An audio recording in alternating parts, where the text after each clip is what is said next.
Remember that your ebook is going to have to be converted at these major retailers, so it's important to keep things simple.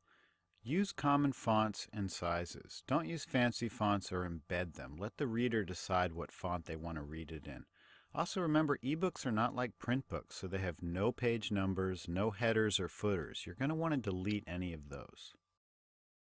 This is the PDF guide that goes with this course, and it's included at the beginning of this course for you. If you scroll down to the table of contents and then click on the formatting chapter, the first formatting chapter, you'll find these things written again. I'm going to go through them briefly here, but a list of these things of kind of do's and don'ts is also included in this guide. These are common fonts, both serif and sans serif.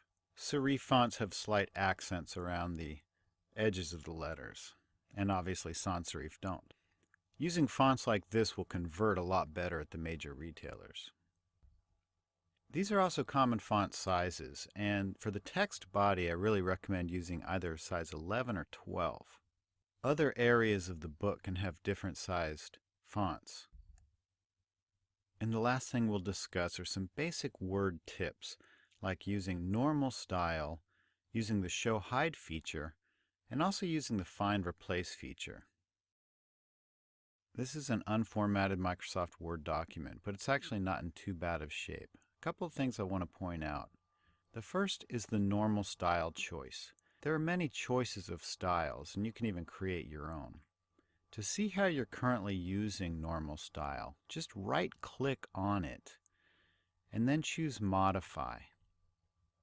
And it will show you the settings that you have. Now, these settings are actually pretty good for an ebook. Times New Roman, size 12, left justified, line and a half spacing. These are actually really good settings for an ebook. I wouldn't necessarily choose this font for a paperback, but it comes out great and it converts well as an ebook. If you want to change your normal style, you can always just make the changes here. Or you can highlight a section of text where maybe you have made some changes, and then go to Normal Style, right-click, and choose Update Normal to Match Selection. One thing you can do is highlight your entire document by either doing Control-A or just scrolling through it, which would take a while. And then you can actually choose normal style if you want. Now this is going to move things around, as you noticed. Things that I want centered, like the title of the book and the author and stuff like that, or maybe the chapter titles, like the introduction, chapter 1. I'm going to want those centered perhaps. We can change all of those pretty easily, but that's one way to make sure that your entire document's in normal style. Another thing to get familiar with is the show hide feature. If you click on it, it will show the formatting within your book, and a well-formatted book should mostly just have paragraph returns like this thing here, and spaces in between words. A well-formatted document is not going to have things like tab characters to create spacing that you want, or maybe even extra use of the space bar. I'm going to delete all of those because we don't need those where we're going.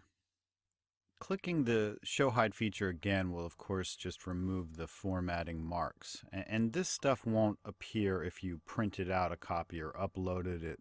You don't have to worry about that. This is just behind the scenes stuff. It'll also show things like a page break. If we inserted a manual page break, for example, and I scroll back up, the Show Hide feature will show that. And these are going to be important to us as we create our ebooks. Another thing I'd like to point out is the Find and or Replace feature. You could click on either one of these to really get to the same place. Find and replace are really helpful for certain things. Like for example, your document should not have 2 spaces in a row anywhere. It just doesn't need it. 2 spaces after a period was kind of old school publishing. New school is just 1 space. So if I hit the space bar twice, space, in the find box, and ask the computer to find it, it will. And I can replace that going into the replace box with just 1 space. And if I click replace, it will replace that. And if I clicked replace all, it would do all of them, literally thousands at once if that were the case. And so that's a really handy tool. Another thing we can find are special characters. If you go into the special option here, for example, if I wanted to find maybe a tab character and get rid of all of those, if I just click tab character, it will put in up arrow T, which I wouldn't have known was the tab character.